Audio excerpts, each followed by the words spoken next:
All right, so tonight's class, and in fact, every single class, until further notice, is dedicated in the memory of Aryeh Leib ben Zev Wolf, who was a very special man who survived the Holocaust. He was also a World War I veteran. That was besides the point. And he fought the Nazis in the forest, the partisans. He lost a wife and two children. But then he rebuilt a family after the war, and was a very special Jew. He has three daughters, and one of those daughters sponsors these classes in memory of her father. So since the Yahrzeit was on Shabbos, we are saying L'chaim in his memory and as a Shalom Shalom Aliyah, and his daughters and their families should all be well and have only good things. L'chaim, l'chaim, l'chaim.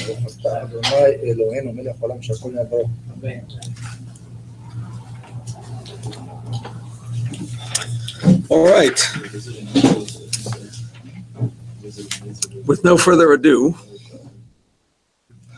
we're going to begin with the handout that I sent at 7:38 instead of the one that I sent at 5 something.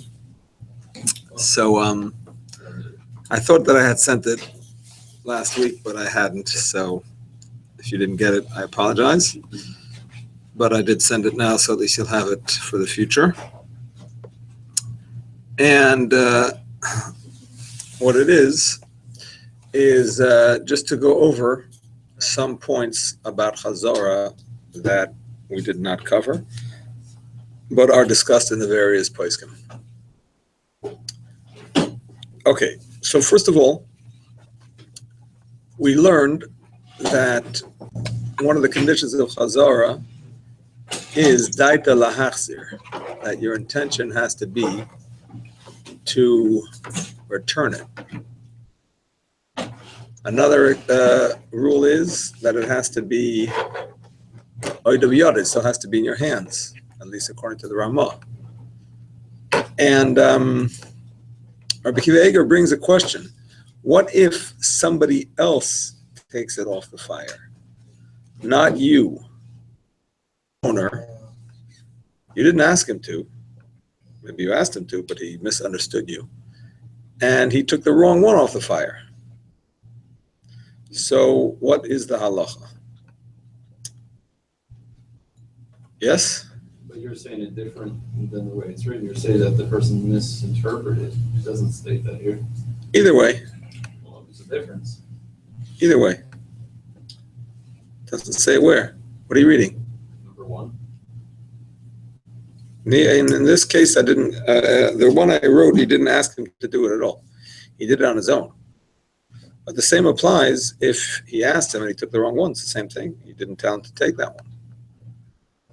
So Rabbi Akiva Eiger says, if the other person put it down on the floor or on the counter or wherever else is a final destination zone, like we've been discussing, so then it doesn't make a difference, because that's not a thought concept. That's an action concept.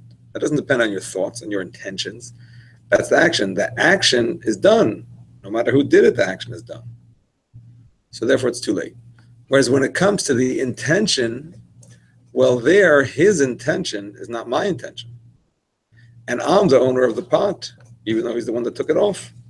And therefore, he says it's a machlekes v'shainim. He brings in a machlekes, another case that he applies to here. So if it's still in his hand, himself that. If it's still in his hand, you can put it back. Oh, so Rabbi Akiva Eiger stays with the question, but later Achronim say that you could put it back. Put it back? Do you want to pick it up or Either one. It's okay. Either one. You can change hands, by the way. Change hands? Change hands, no problem. But they both have to have in mind to return it then? No, only the first No, one. the one who took it off didn't have in mind to return it. But it doesn't make a difference because his mind, at least according to the Achronim, the Akiva Eiger states with the question, says machlekes v'shainim, but the other Achronim say that you can return it with the owner's intent. And Rabbi Forkash brings that some even argue with Rabbi Akiva Eiger about putting it down on the ground. and says maybe you can rely on them, exception case, difficult situation, especially if it was put down in a place that's not the final destination, like a chair or somewhere else where it doesn't belong, which anyway we said is not so clear that it's a problem. All right, we're going over the handout that I sent recently. Now the Mishnah Berurah says, if you remember, I think we discussed this, but I'm just mentioning it again. Yeah. We when we learned the Gemara about the conditions of Chazara, we saw that the conditions of keeping it in your hand and intending to put it down are actually a machlokes in the Gemara, different opinions. The Mechaber, based on the Rambam, brings down only not to put it on the floor. Doesn't bring down to have it in mind. The Rambam brings down also to have it in mind. But the truth is that both of these are subject of a machlokes Rishonim, and the Rishonim that are strict do so because of the chumrah of Shabbos, even though it's a suffix. It's a question. Nevertheless, they say because of the chumrah of Shabbos, even though it's Rabbanan, we're going to be strict. However, the Mishnah Berurah does bring down there are many Rishonim that disagree and paskin leniently on both of these things, whether it's a question of putting it down or of not having it in mind. So not having it in mind, it's easier to be lenient because the Mechaber himself, based on the Rambam, was lenient. But even if it was put down, especially if it was put down on a place, like we said, that is not the final destination, like a chair or something like that, there is room to be lenient if necessary. Okay.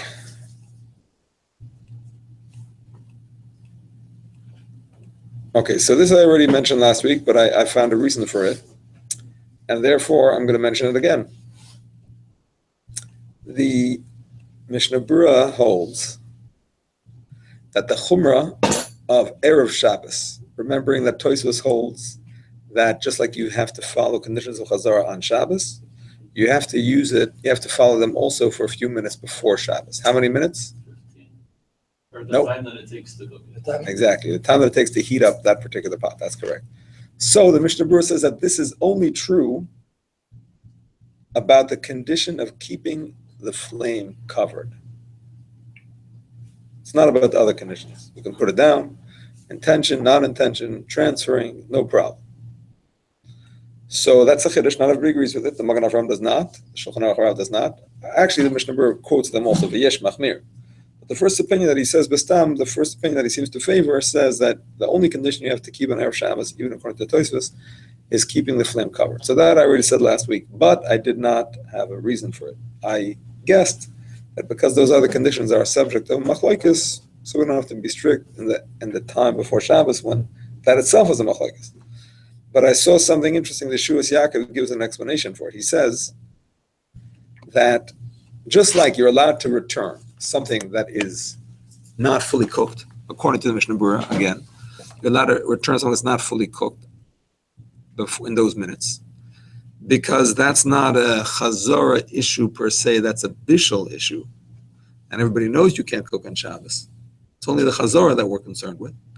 So in a similar way, the Yeshuas Yaakov says, well, if you look at the reasons for the conditions of Chazara, there are different reasons for different things. The reason that the fire has to be covered is why? Because you might poke it. Exactly. Shemi Yechat. Because otherwise you might stoke the coals. The reason why you have to keep it in your hand and why you have to have in mind is why? Didn't think I'd give you a quiz today, did you? You're allowed to do some action with that. Why? Why do you have to have in mind? And why do you have to keep it in your hand? What's the reason for these conditions? Thank you very much. It should be a continuation. It should not look, exactly, it shouldn't look like something new. So basically, if you don't keep it, it looks like something new. Well, everybody knows you can't do something new on Shabbos. I mean, that's not a question. You're putting it back and you're covered, not covered, maybe people don't realize. But to put something new on Shabbos, everybody knows you're not allowed to do. So therefore, that's why he holds you don't have to be strict before Shabbos with those conditions. Okay, we also mentioned that the Mishnah Berurah holds if it's not fully cooked, we just mentioned now, if it's not fully cooked, the chumrah of Tosfos does not apply. Alter Rebbe holds it does unless it's raw.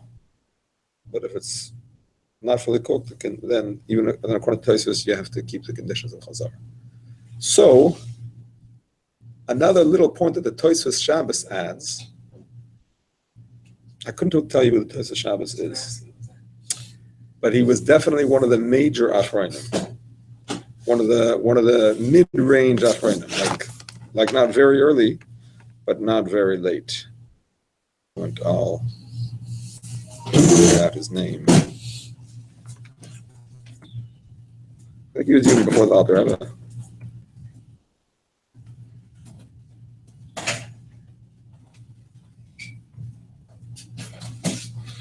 It's giving me the Tosfos in on Masechta Shabbos. Not what I want.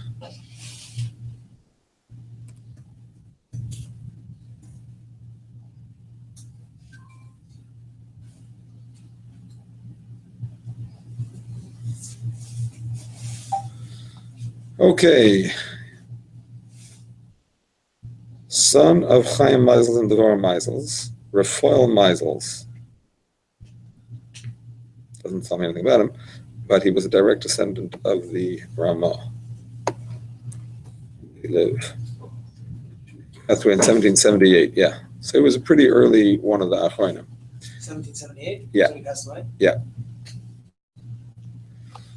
Okay, so that's the Tosfos Shabbos thing. Oh, I didn't tell what he said. Tosfos Shabbos says that just like it doesn't apply if it's not fully cooked. It also doesn't apply if it's liquid that's cooled down, where there's a isser of bishul. Yesh bishul achar bishul balach, like we said, that to reheat something cold is an isser. So therefore, just like food that's not fully cooked, you're not going to mistakenly do that on Shabbos. So to liquid that's cold, you wouldn't do that on Shabbos. All right, those were points in the Mishnah Berurah. Here are a few points from the Shmir Shabbos Kehilchasei, which is mostly associated with Reb Shlomo Zalman Auerbach. Yes. 78, I become a soldier, but it's not the same year. Century. Different century, yes. I hear it. Okay, so we learned in the Gemara that if you have coals that you covered and then they reignited, they are still considered to be covered. Kitma v'huvara. If you covered them and they flared up. How would we know this if we covered? Close the door. How do you know? Well, How do you know that the coals were reignited? you looked inside and you saw them. But then you're adding oxygen. So No, you just looked inside. You didn't add any oxygen, you just looked inside. Covered it with ashes. And then they fired themselves up. Spontaneous generation. You can see the coals, they're glowing again. So the Gemara says that it's as if they're still covered. Al pi halacha, it's considered as if they're still covered. Now, if it was gecholim she'amamu, coals that went down on their own, so that's considered like it's covered. But if they flare up again, then they're uncovered because you didn't do anything to cover them. You understand? If on their own they got a layer of ashes, so for now they're considered covered. But if they flare up again, then it's a problem. What's an example of this? Also, if you don't touch it. Yeah, even if you didn't touch it when it got covered on its own, and then it flared up again on its own. So when it's covered, it's covered. When it's not covered, it's covered. If you did an action of covering it, and then it flared up on its own, then it's still considered covered. So the Shmir Shabbos says a practical application of this, or actually it's slightly different than this halacha, he says, is if the blech fell off, then he says it's considered to be uncovered. Even though you covered it with the blech, so you should say it's the same like covering it with coals, with ashes. He says maybe it's not the same, because there it's actually on the fire itself. It's physically enveloping those coals. Therefore, it's like a stronger action. And even if the coals overcome it, it's still considered like covered. But over here, you didn't actually we think the flame itself is just like a barrier in between. So if it falls off, maybe it goes back to being considered uncovered. This is practical in terms of Chazara. If you had a blech on Shabbos, you took it off, you took the, you know what I mean, you took the pot off, you want to put it back on. Somehow the blech got knocked off by mistake. If you took it off, obviously it's not enough. But even if it got knocked off by mistake, he says it's not so clear that you can put it back. Because now that it's uncovered, and the fire was never really covered itself, it was just like a barrier, maybe it's considered uncovered. Yes, actually, you can put the blech back on, yes. That's no problem, yeah. As long as it's not going to be red hot, like we discussed. Oh, the hell I'm gonna hear was that you can put it on the real fire. Yeah. That's what I'm talking about. That's where you're saying it doesn't stop doing. Exactly. But If you put it back, and all the yeah. Now I'm just giving you tidbits, nuggets of interesting halachas. No particular sif. Still relating to Chazar. And then we'll go back to where we were, which is about if you person returned it.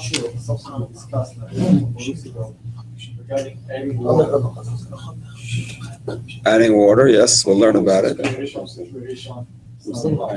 Kli Rishon to Kli Rishon, yes. Yes. But from the other hand, I'm trying to avoid to pick up the leaves from the tripod still on the fire. You can pick up the lid while it's on the fire.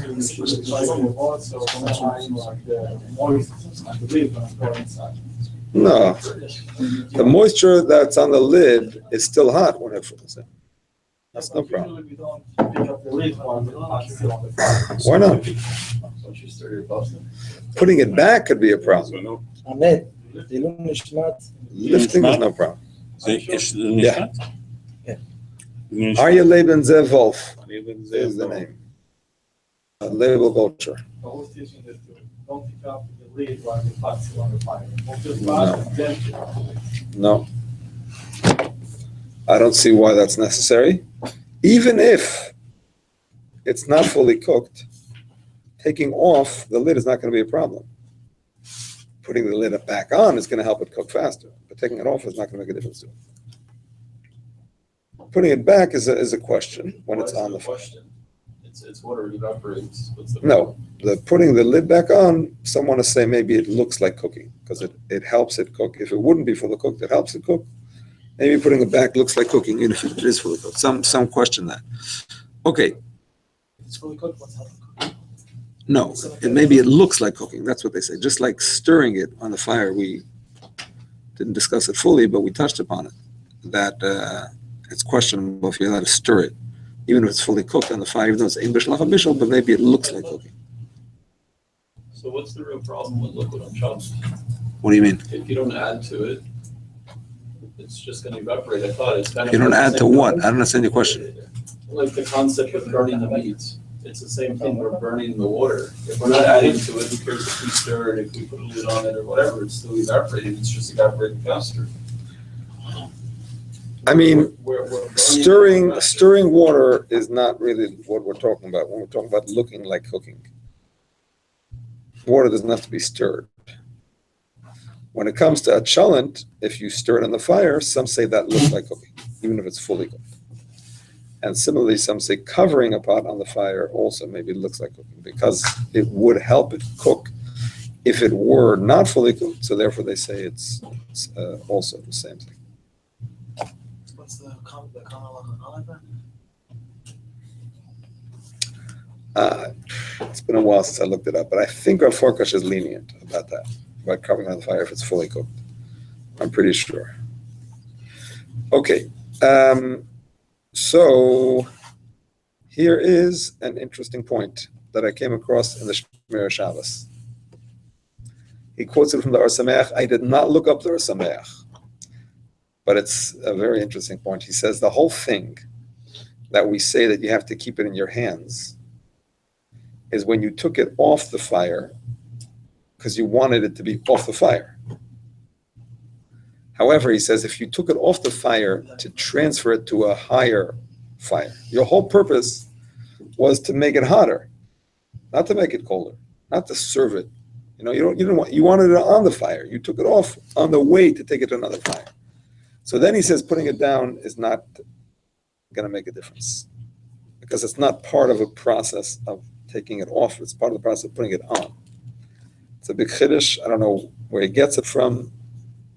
Can't just have made it up. He must have had a proof for it, but that's the Ohr Sameach. Okay. Another thing the Mishnah Berurah says, the Shemir Shabbos says, which is very helpful in cases of need, is that if one will not have hot Shabbos food otherwise, one can rely b'di'evet on the Ran. On the Ran. Remind me what the Ran says, please. What does the Ran say?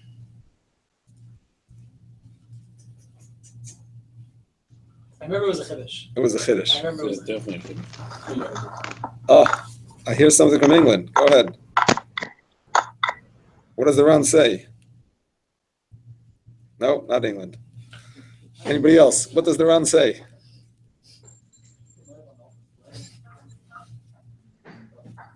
Give us a hint. The Ran says. Conditions before Shabbos. Yeah. Yeah, it was the be lenient.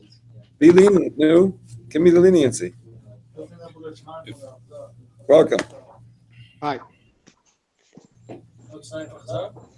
I'm sorry? The leniency. Give me the leniency. More lenient. I need more leniency than that. No Chazara? No Tanam Chazara unless? Unless you Conditions. When do you have to keep the conditions Before of Chazara? Shabbos? Exactly. According to the Ran, you only have to keep the conditions of Chazara if you're removing it from the fire before Shabbos and returning it on Shabbos. That's when all the conditions apply. Whereas on Shabbos itself, you don't have to keep the conditions. So, and we said that even according to the Ran, you're still not supposed to put it into the oven. Certainly it has to be fully cooked. It has to be warm. So the Ran was basically talking about keeping it in your hands and having it in mind. And maybe also back into the oven. Maybe that's the question. But anyway, the point is you can totally do away with those conditions according to the Shemir Shabbos if it's a case of need. That means you took off the whatever it was on Friday night, and you didn't think you needed it for Shabbos lunch because you thought you had other hot food or you thought you were eating out or whatever. And then all of a sudden you realize, no, this is it. If I don't put it back, I'm not going to have hot food for Shabbos lunch. Even though it was off the fire, you put it down. You can put it back in that case. liquids? Still hot liquids. Yeah, we're not going to be lenient on the conditions of bishul. It has to still be hot. Chazor. So in the case of only dry stuff. No, dry stuff or liquids that are still hot. Oh, so the example wasn't so. The example wouldn't. No. I mean, you took the soup The off. next morning. No, not the next morning. I'm still no. On Friday night, not Saturday morning. On Friday night, By mistake, you when you took it off, you didn't think you needed it for Shabbos day, and then you realized still on Friday night that you need it, still hot, and it came to your attention that this is your only hot food. So then you would be allowed to put it back if it's still hot, even though you had put it down and you weren't planning to keep it. But what's hot? Still warm or you're not supposed to? Or? If it's liquid, then it's a machlokes. According to the Machaber, it has to be Yasa Letters Boy. According to the Ramah, it can be still hot enough to serve guests. But for dry, so then everybody agrees that it can be warm enough to serve your guests. It doesn't have to be Yasa Letters Boy. Because when it comes to dry, there's no question of bishul. When we say dry, even if it's cold. That's the Vilna Gaon. The Vilna Gaon says that dry you can put back even if it's cold. However, the Magen Avram says no, that one of the conditions of Chazara is that it has to be warm. It's not just a condition of bishul, it's also a condition of Chazara. Because if it's not warm, then it's not a continuation, it's something new. So according to the Magen Avram, it has to be warm. But how warm? If it's dry, even the Machaber would agree that it's not a bishul issue, it just has to be warm enough to serve, which means it's a continuation. What would be an example? Like if you're cooking like no blood. No, warm. Warm is not cooked. No. I'm talking about if it's already fully cooked and it's still warm. If it's not fully cooked, you're never going to be allowed to put it back anyway. Because that's a visual issue. Yeah. Rabbi, for Shabbat, there's any issue about if you pick up food and put it down, or you have to think before Friday for it to do that? What do you mean? You have chamin and plata, and you picked it up. Yeah. Now, I know if you remove it from your hand, it is done. Yeah. But if it's still in your hand, Yeah. you have to think on Friday to do that, or you're free. Why on Friday? What does Friday have to do with it? You're talking about on Shabbos day? Yes. What does Friday have to do with it? Not, and then you can put it back like we've done before. All the conditions you keep at the time that you're putting it back. So, You don't have to keep them on Friday, and you don't. It doesn't help you to keep them on So Friday. You have what's to the- keep it on Shabbos. what's the chiddush of the Friday thinking for Shabbat? No, it's Friday's nothing for Shabbat. Friday, according to Tosfos, in the last few minutes before Shabbos, if you take a pot off the fire and you want to put it back, you have to keep those conditions. Only before Shabbat. But it's only for that time. It's not going to help you for later. Oh, okay, because it's too late. Okay. You have to keep the conditions when you, at the time that you're taking it off and on. Okay. All right. A few more points from the Shmir Shabbos.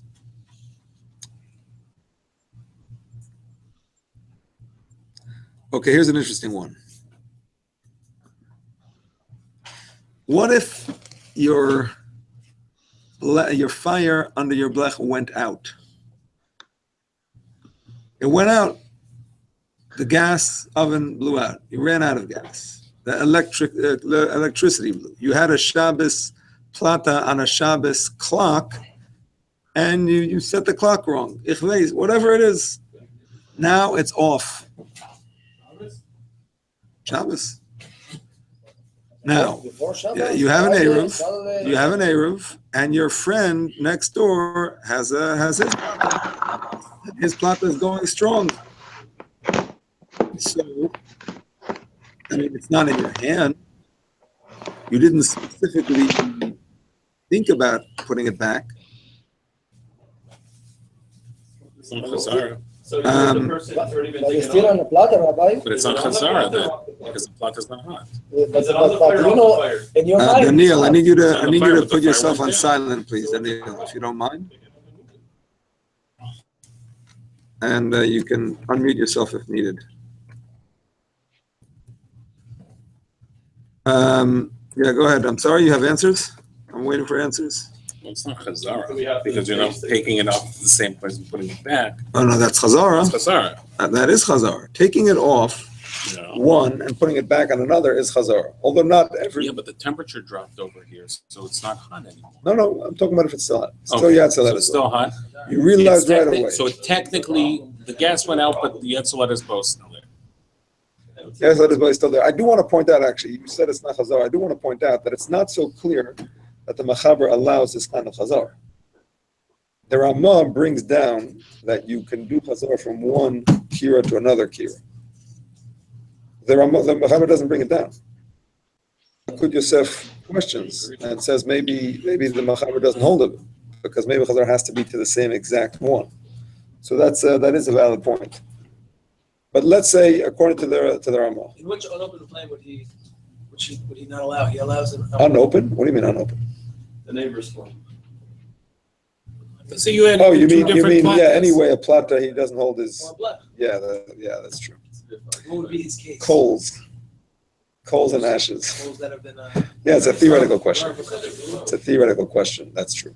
Okay, so let's just assume we're going with the Ramah that you could put from one. You have a hot pot, You go from one to a separate one. and you want to take it off. I'm gonna have to mute the sound of my computer. Sorry, guys, too much noise. Just type in a question if you have one. Okay. Go ahead. Your answer. What? Oh, the question again. Your plata is off, but your pot is still hot. and you want to put it on your friend's plata. Is it allowed or not? It's not in your hands. You didn't have in mind. It's on the pot, it's on the. Yeah, it's Yeah, but the blech is off. but you just realized, but it's still hot. But you said it's still Yatzaleded bone. No, the pot is still yatz let us play, but it's not on a fire. It's not on a. Okay, just for It's- example, the airport, a few weeks ago, if you had the situation that you wanted your child put in the hotel. No. So you took it because your. Okay, that you're bringing a proof from me. I need a real proof. Yeah, but who better? So. I need a real proof. Exactly. Hopefully the Gadol Habayis. That's about it. So here's the thing. The Shmir Shabbos brings a parallel from a person who is davening and his talus falls off his shoulders. If he knows that we're making another bracha, Make another bracha. Do you make another bracha or not? if he didn't know, then he says that he makes another bracha. That's the psak of the Shulchan Aruch. But it's not the minhag. The minhag, at least Ashkenazi minhag, I don't know about the Sephardic minhag, I'm not sure. But the Ashkenazi minhag is not to make a bracha. Because even though you didn't know, implied intention that you're going to put it back because everybody has to wear a tassel tefillin for the whole davening. No, going to the bathroom is different because there you took it off with the intention of putting it back. That's better. When you took it off with the intention of putting it back on, then everybody agrees you don't have to make a bracha. I'm talking about talis, not tefillin. Because taking it off with the intention of putting it back makes the connection. The question is if it fell off without any intention. You couldn't have an intention because it fell off. So the simple halacha is that you make a bracha. But the minhag is not because they consider that your general desire to finish davening with talis and tefillin is good enough. So therefore the Shmir Shabbos says that the same thing. I mean, people want their tefillin on until Shabbos lunch. I mean, it's like a self-understood concept.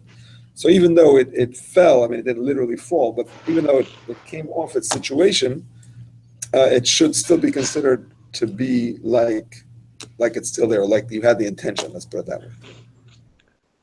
So therefore he allows it. I don't know. Sfardim is a question, but anyway, we don't have coals and ashes, so Kud Yosef holds that you could put it back on the blech or on the plata without these conditions. It has to still be hot, obviously, but without these conditions. What about like a covered barbecue be? A barbecue. Let's say if you made coals and then you cover is that A covered barbecue? Meaning a barbecue. Covered with what? That's not what I meant. Like a barbecue, that you open and close. Well, if it's not covered, then it's like uncovered coals. What do you mean? Well, in my mind, when I asked the question, it was referring to a picture like this. There's coals and you put ashes on top before Shabbos starts. Then it's exactly what we're learning about. Yeah, so the fact that you can lift the whole top and put it There's back. a hood on the barbecue. That's like the door of the oven. Yeah. So It's not going to change anything. in a case like that. But that being said, the laws of meat directly on a barbecue are different than everything we're learning about. In case you thought you have clarity on this whole issue, you don't have it for barbecue. The laws of barbecuing are different. We're going to learn about that. That's the next sin. That's a mana? No, it's not about atmana. It's that it cooks much faster and it's open. It's open. It's not in a pot. So It's what? It's open, it's not in a means pot. open, it's not yeah, in a pot. basically the rules of a raw, the rules of it being raw don't help you What about in the that grate? case. The grate, is that a type of, No, that's not a cover. can you put like a aluminum pan? Yeah, maybe That would be like a blech? that could be like a That's blech. more like covering up the fire. Like a blech. Okay. Moving right along, we mentioned last week about chicken bones, according to the Shmir Shabbos, and that if you eat chicken bones and you have chicken bones in your cholent and they're not fully soft yet, then you could not put it back on the blech or the plat or whatever if you took it off. Just a little bit of qualification from the Shmir Shabbos, who explains that if you personally eat them, then it's definitely a problem to put back. If you're in a place where people eat them, you did a survey, chicken bone survey, and you found that in your place, people eat these cholent softened It chicken means like in bones. your house or in your shul. I guess it means your community. Village, Means your community. Probably it's this one. That doesn't mean your house. It means the area that you're in. It's gonna be applied for meat also, let's say you have the meat, you took it out. You start serving and see part of the meat is not cooked yet, you can put it back on. No, for sure not.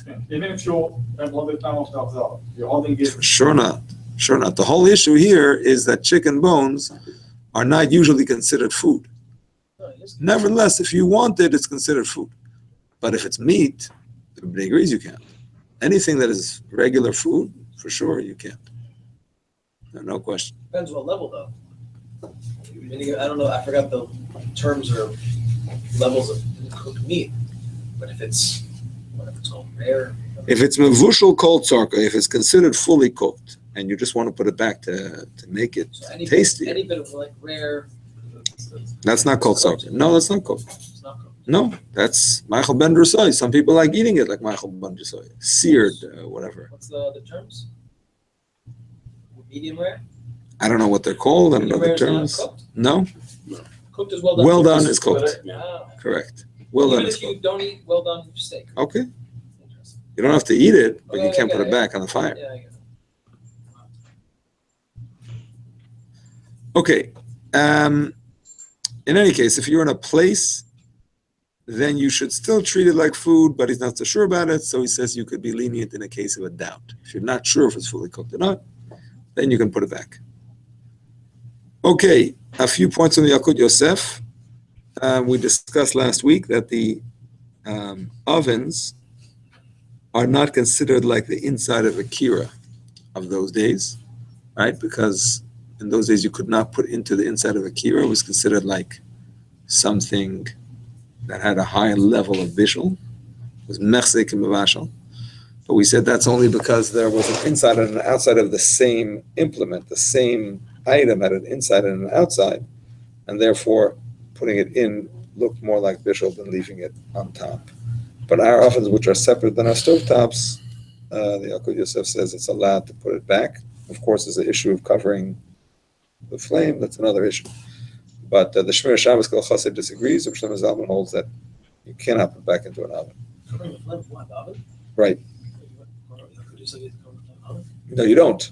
But I'm just saying that's an issue. That's a separate issue. He doesn't hold that issue, but I'm saying that's a separate issue of this issue. He also says that the plata is like the top of a pot in terms of you don't need to keep the conditions of Chazar. We mentioned this last time also. He does not consider it a normal place to cook. And obviously you can't do any real bishul. You can't put anything there that is not fully cooked and hot and so on. But other conditions you don't have to keep. And exactly what we mentioned before, the inside of the oven can be considered like a covered flame. That was another chiddush. Also, that he said the table is like a chair. I have to see it. I have to see it to believe it. It says it not in the notes even. It says that. I don't remember. Let me see if I have it. The names it Safsel, Kisei. I have to see it because maybe it's a table where the pot doesn't belong. I don't know. It doesn't say that. I don't know. It's a chiddush. It's usually not so encoded like that. Chiddush? I don't know. I hear it, but I don't know.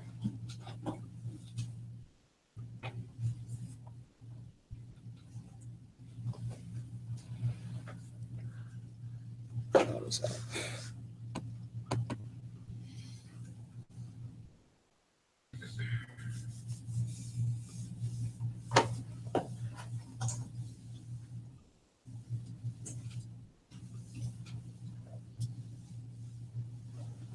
You know, let me find it.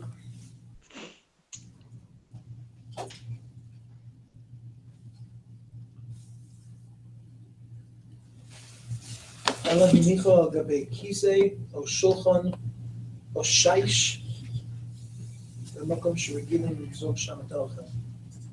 Oh, wait, no. Sorry.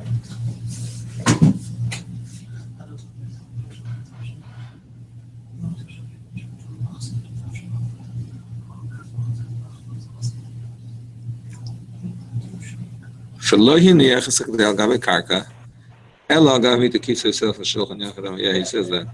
Yeah. What does it say, Shayish? I was reading something else. What halacha is that? Yes. Nita, Kisa, and Safsel is clear, but Shulchan is a Chiddush. It's a Chiddush. I'm not saying not, I'm just saying it's a Chiddush. I guess the understanding that it's not that place of it. It's not that's not the makom of you're not leaving your pots there. Right. Okay.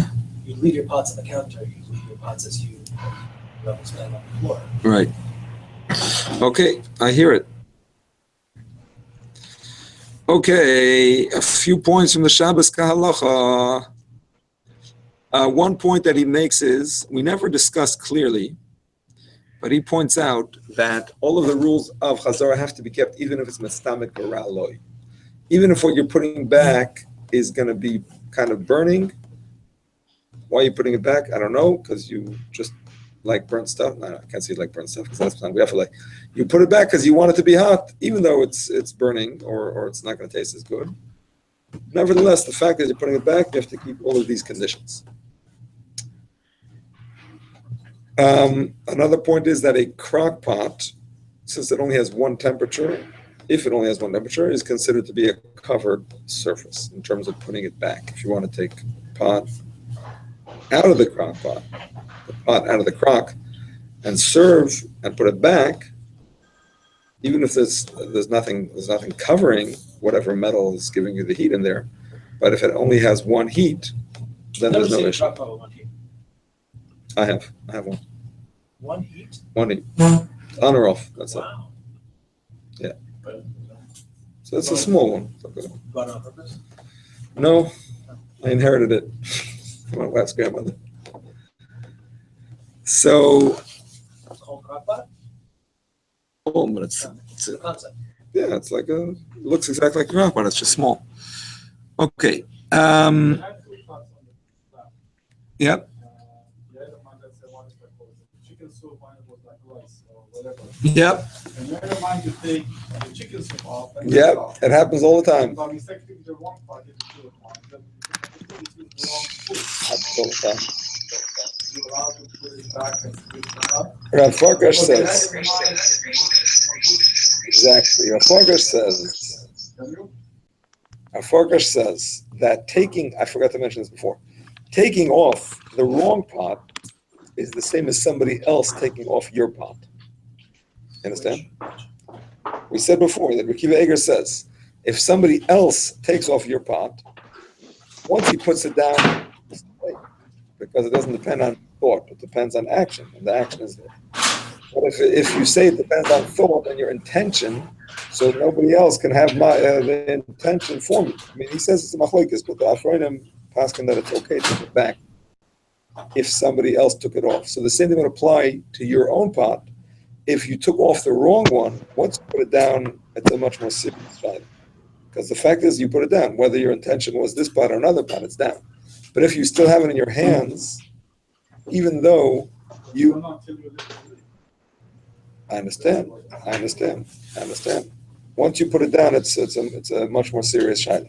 Now, we did say, even if you put it down, there is some room for leniency, but it's not so simple. You know, that would be if there's nothing else to eat, that's going to be hot or whatever. But it's not so simple. If you still have it in your hands, you can put it back. If you put it down already, then only if that's the only hot food you have for Shabbos. That would seem something like that. Yeah, but the rice is going to burn. You know what I mean? Then it's not so simple. Not so simple. I don't know. I didn't look enough into it to give you a psak. Yeah. Is there any opinions about guests on Shabbos? So guests don't cook on Shabbos? Guess what? Guests that are staying over.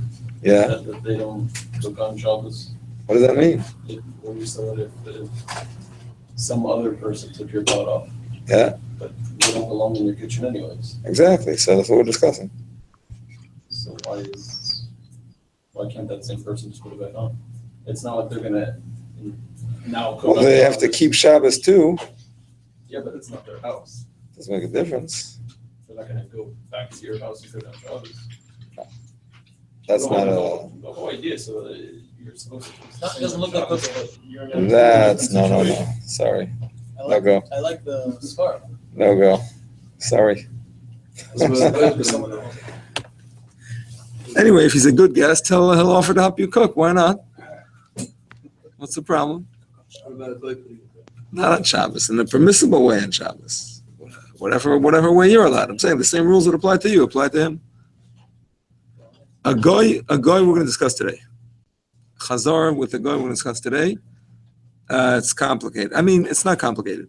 The simple halacha is that whatever chazara you can do, a goy can do for you. And whatever chazara you cannot do, a goy cannot do for you. And the Chazon Ish points out that there is no heter of shvus to shvus. You all know what shvus to shvus is, yeah? Shvus to shvus means a double derabbanan. A double derabbanan. Shvus is a rabbinic law. And in some cases, we allow you to do a double rabbinic law. Like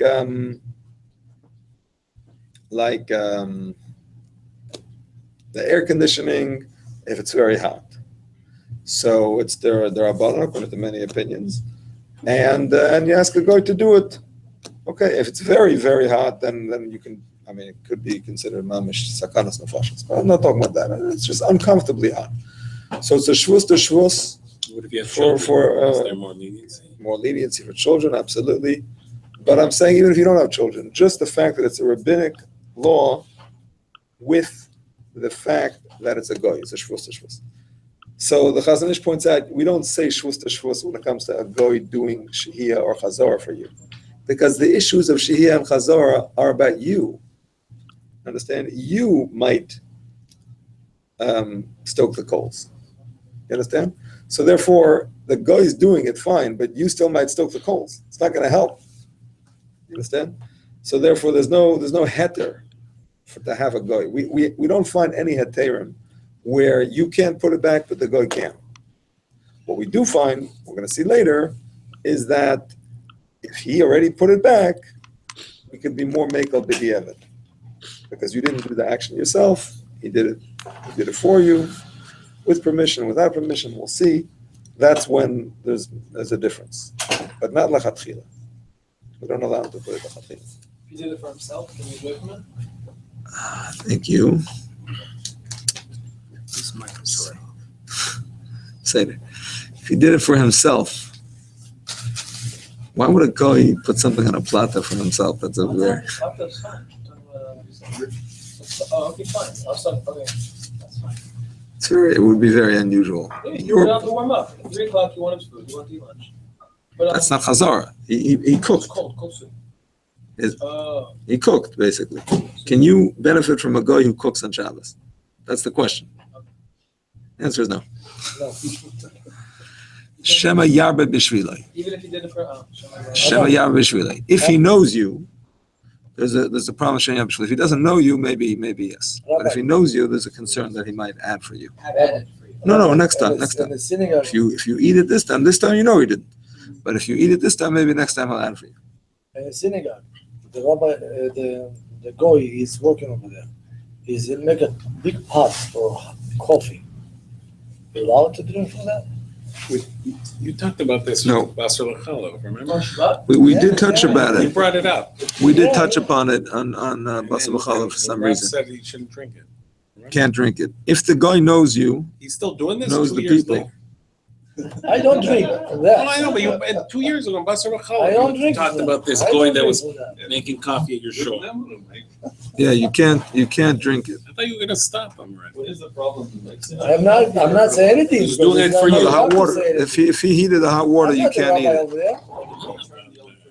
I'm not the rabbi If he over put it on, if he turned it on, or if he put the pot of water in. there. I'm not mashgiach also. Okay, Nobody pay me for mashgiach.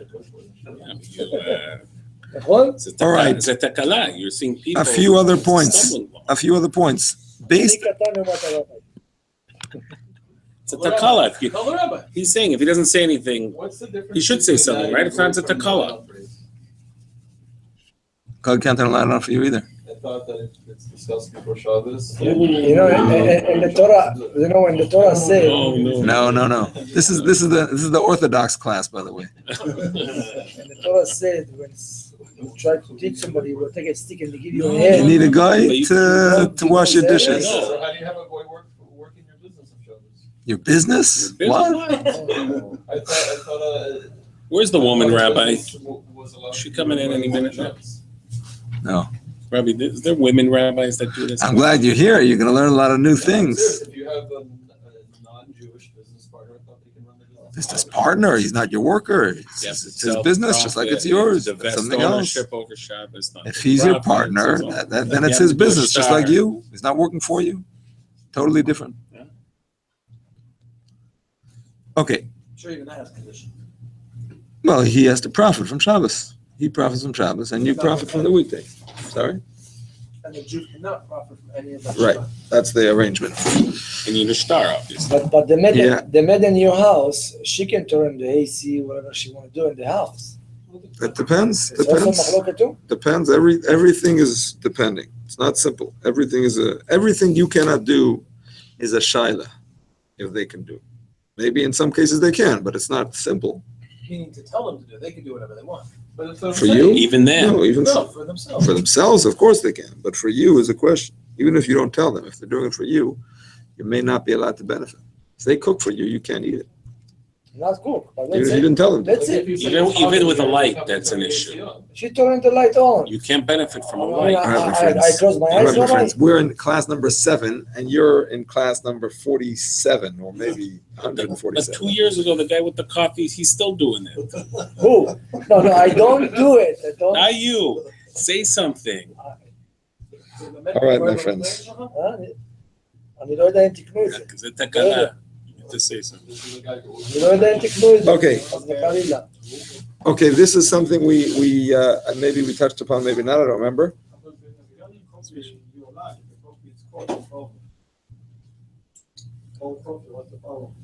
If it's been heated from before Shabbos. What do you need a guy for? You can make your own cold coffee. He's talking about. All right.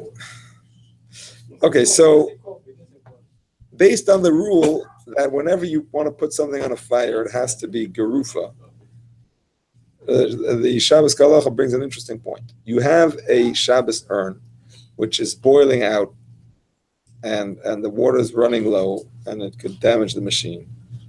But you have another,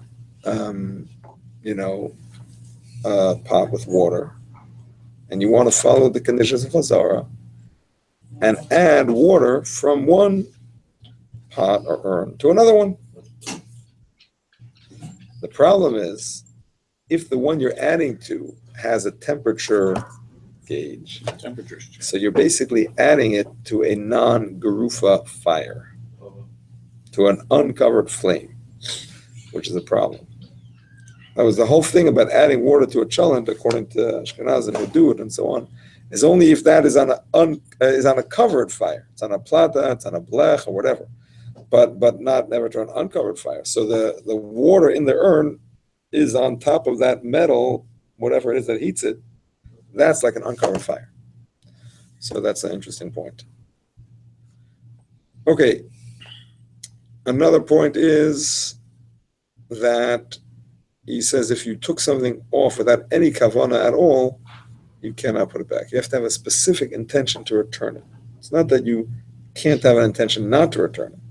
You have to have a specific intention to return it. It proves Before it. you took it off, or even when it's still in the hands? No, when you took it off, Before you took it off. before you took it off, you have to take it off with the intention of returning it. So it has to be a positive intention. It's not just a lack of a negative intention. And only the Ashkenaz, only the Ramon says that. Yeah, Only but that says What if it was taken what off about as- in a situation where you grab the wrong pot? You Shogeg. intended to move it off. So then it doesn't count. Then that intention is not correct. It's a mistaken intention. Or if a kid took it up. Same. It's shogeg. Same. Anybody who takes it off besides you, their intention doesn't make a difference. I mean, it's not so clear, but that's what the psak is. Okay.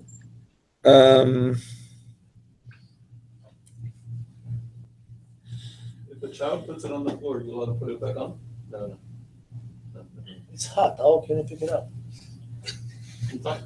With gloves. Okay, here's a very practical question. A very practical question.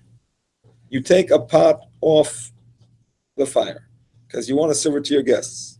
Again, following those that say you should not serve from a pot that's on the fire. Not everybody agrees with that, by the way, as we mentioned. But following those that say you should not serve from a pot that's on the fire. Because you're moving in, Rabbi? Because you're moving it and it looks like cooking, even if it's fully cooked. Some say.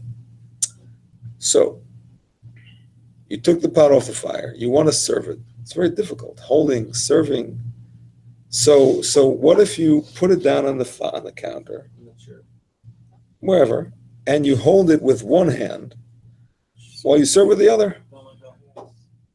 Don't let go. There was discussed also a towel. Can we tie a string to it? No, the towel we said is maybe just to make it like the counter should be like a chair. It's not, oh, what?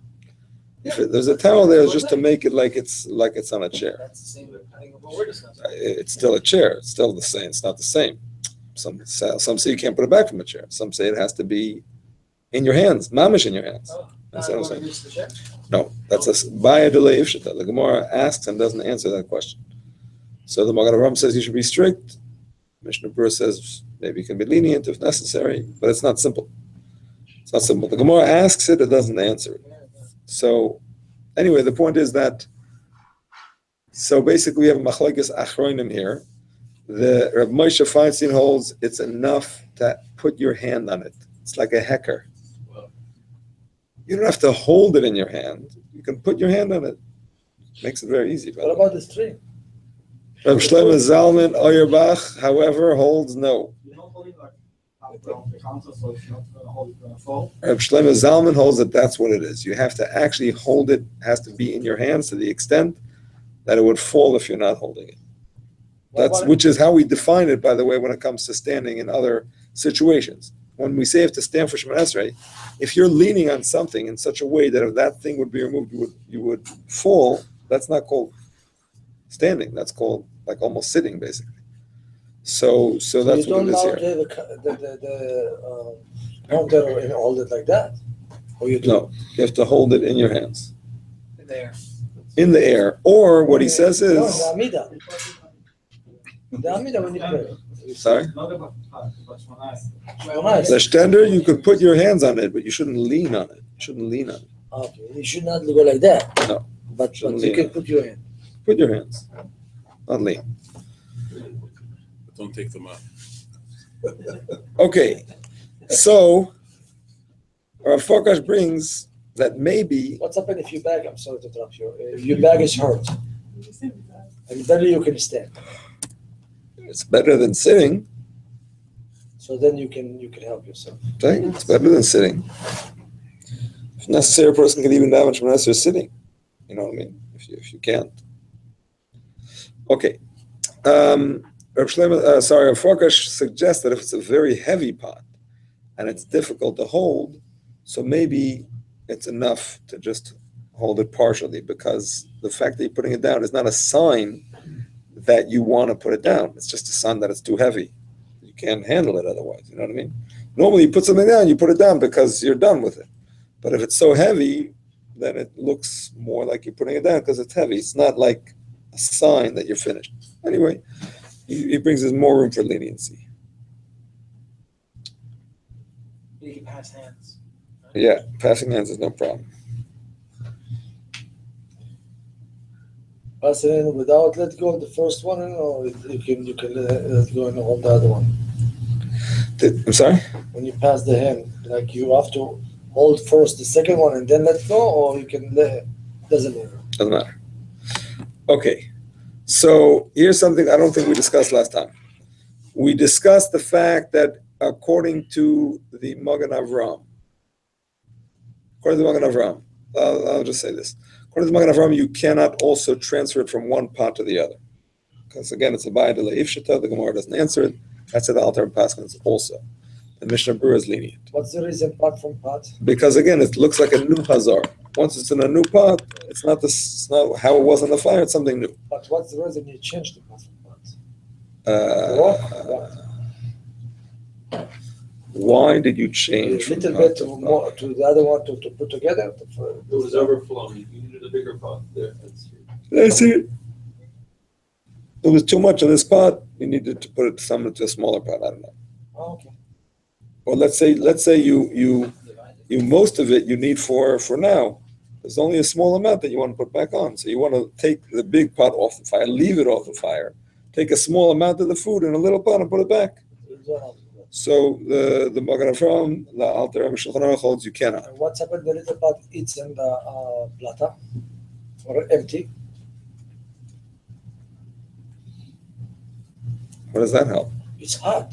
Doesn't make a difference. You can put it still. No. Because both of them it's there. One is empty because I know I'm going to do that. It's too much. That's an interesting idea, actually. Want to take it off? No, he's saying, what if you take the pot, take the big pot off, put the empty pot on the plata, and then put it directly into that pot? So you didn't put it on the pot when it's off the fire, then it's a problem. Now you put it mamish on the fire. It's a good idea. Baruch Hashem. Or take the second pot, the second pot next to the first pot. Scoop it out. The scooping is what we'll discuss right now.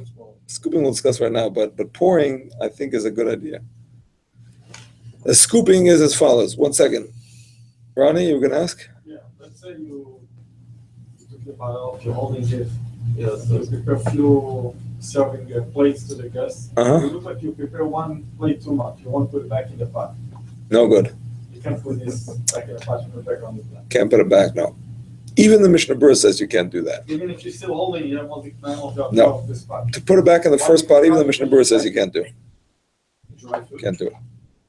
Makes no difference, dry liquid. because already, right? We share it's not the same keli.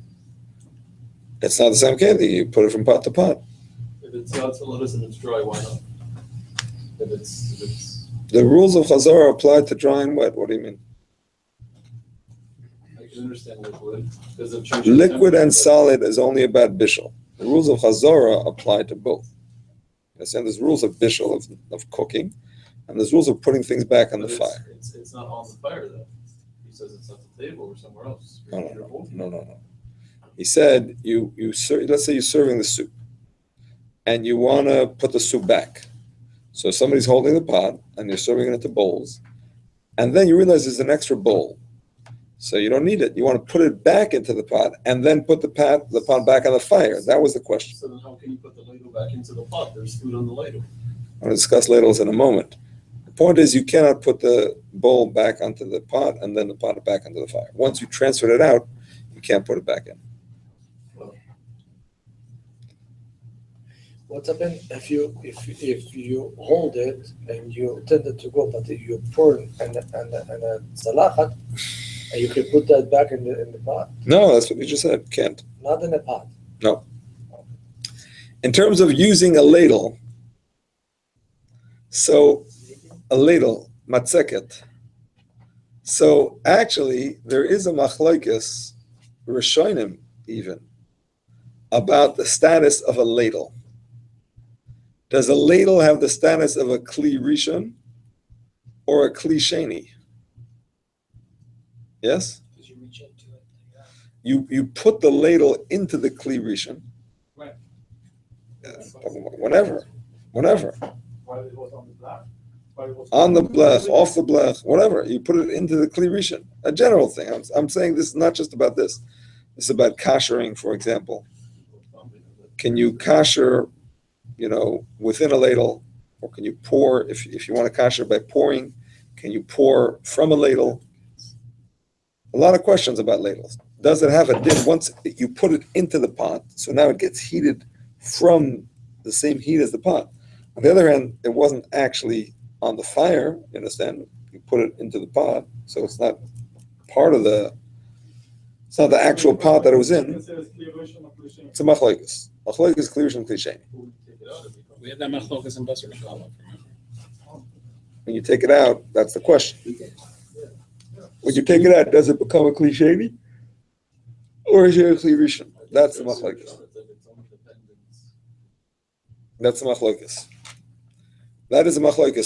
So Lamaisa, what Rav Fokker says is, he says that if you leave it inside for long enough to heat up, then it will be like a clear rishon.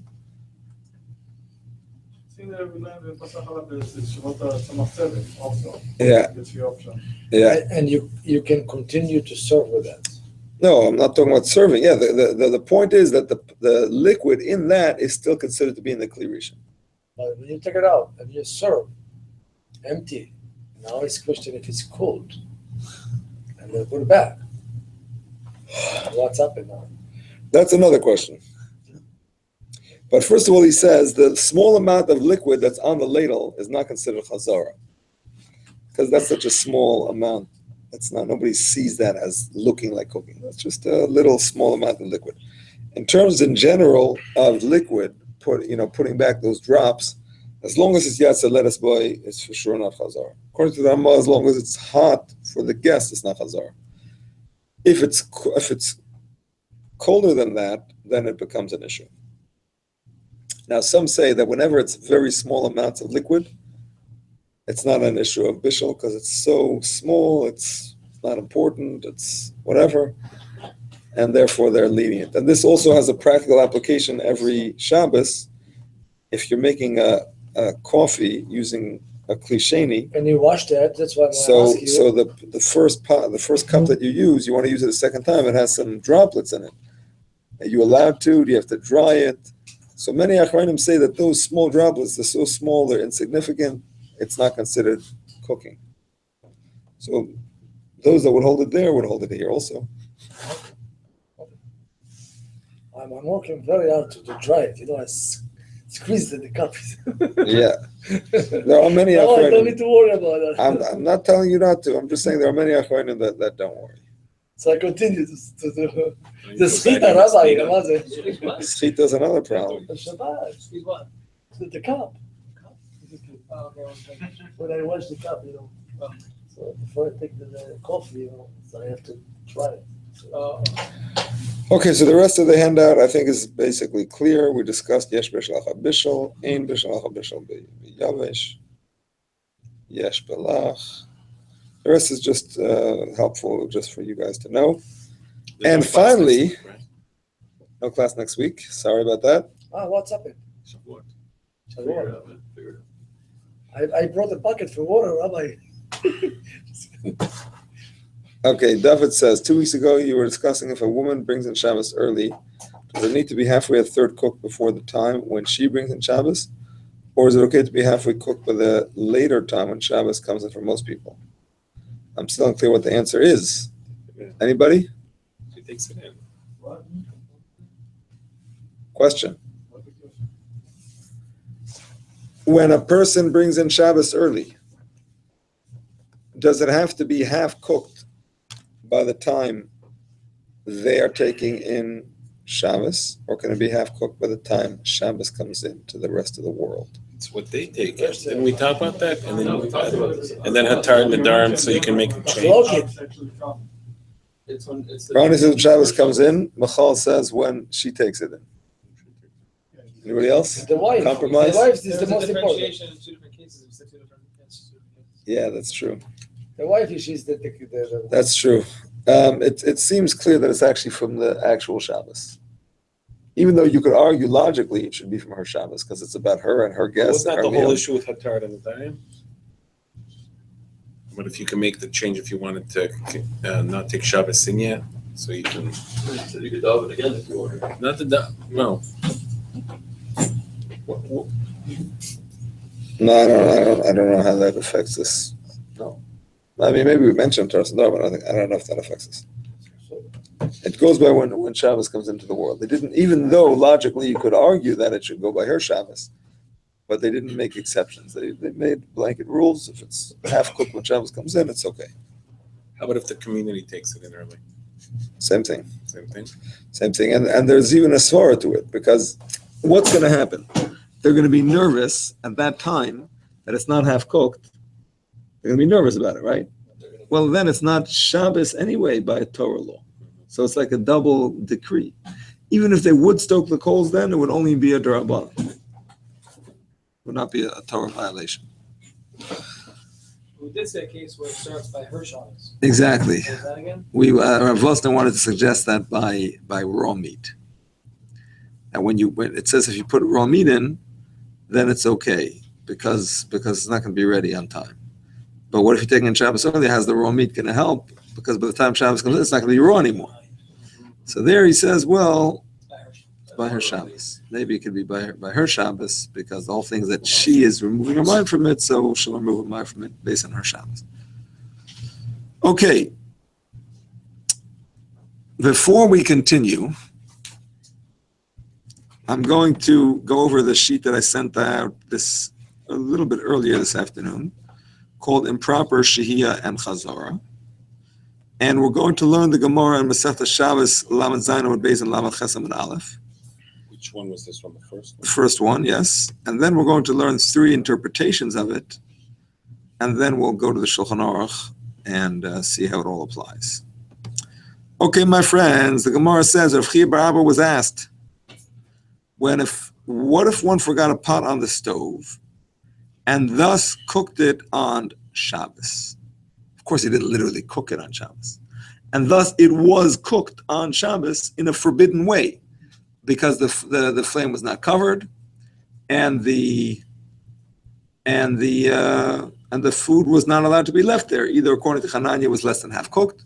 According to Chachamim, even if it was more than that, whatever it is, a case where he was not allowed to leave it. How did he benefit from this? He didn't benefit yet. That's the question: is he allowed to benefit? He left food on the fire in a forbidden way. That means it was supposed to be half cooked before Shabbos. It was not half cooked. He could have fixed it by covering the flame. He didn't cover the flame. Now what? He wants to eat it now that Shabbos. He wants to eat No, it after now. Shabbos, right? No, he wants to eat it now. Oh, Right away. Didn't the Rav say that it's a third cook also? Did he have a- Right, even a third cooked can rely on Rashi. Says a third cooked is enough. Anyway, Rav Chia bar Abba was silent and he said nothing to them.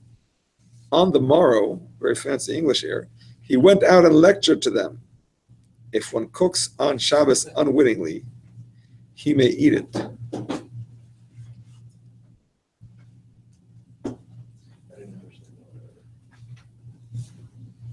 What?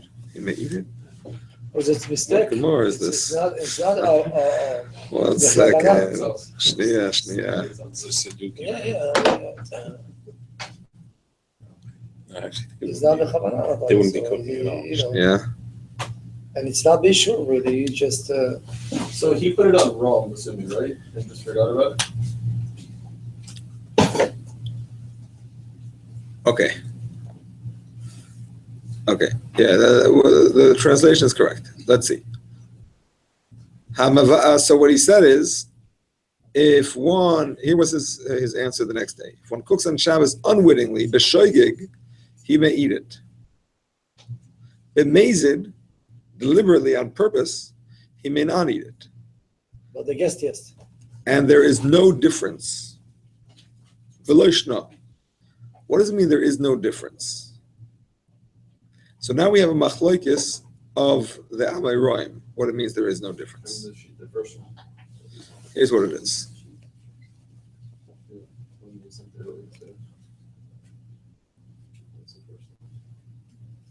Rabbi, the guest allowed to do that? What? If you cook mezid?